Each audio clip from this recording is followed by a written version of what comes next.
నిన్నలోని నిమిషమైన గురుతురాదే ఈ క్షణం, నేటిలోని సంబరాన ఊరకలేసే జీవనం.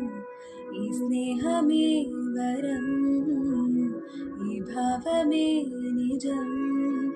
ఇది తెలుపబోతే భాష చాలేదెలా.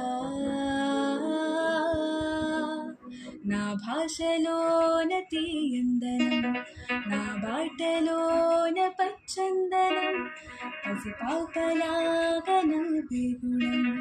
నీ వల్లే వెలిగింది నా నీడ, నీ నీడలోనే చేరాలని, నూరేళ్ళ పయనాలు చేయాలని, ఈ పరవశంలోన నిలిచా ప్రాణశిల.